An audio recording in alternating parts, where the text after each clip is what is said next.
पागल जीव के बनल बाटे का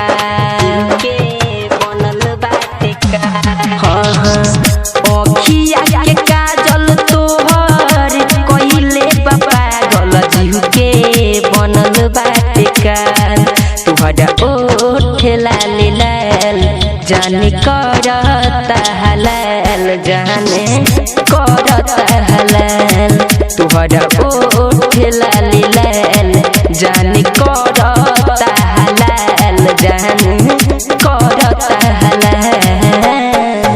डिजिटल रिकॉर्डिंग स्टूडियो मधुबन। तुहरा ओठ लाल लाल करता हलाल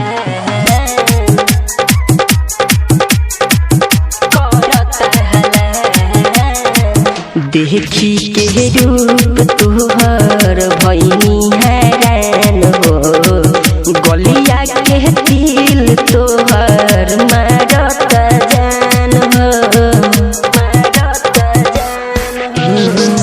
देखी के रूप तुहर भइनी हैरान हो गलिया के दिल तोहर मारत जान हो माथे के बिंदिया तोहर ले गइल निंदिया दिलवा बाटे बेहाल तोहरा ओठ लाल लाल जाने करता हलाल जाने करता हलाल तोहरा ओठ लाल लाल जाने करता हलाल जाने करता हलाल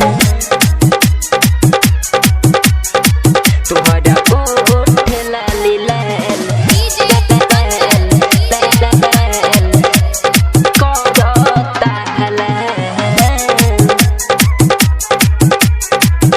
करता हलाल।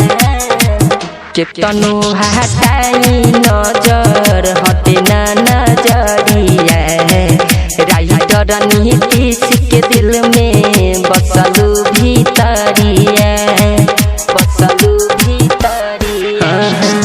केतनो हटाई नजर हटे ना नजरिया राइटर नीतीश के दिल में बसलू भीतरिया प्रेमी परवेश तोहर देखी के फेस तोह पे फेंकता जाए तोहरा ओठ लाल लाल दिल करता हलाल जाने करता हलाल तोहरा ओठ लाल लाल जाने करता हलाल जाने करता हलाल। निशा डिजिटल रिकॉर्डिंग स्टूडियो मधुबन पूर्वी चंपारण। Contact number 9199425490।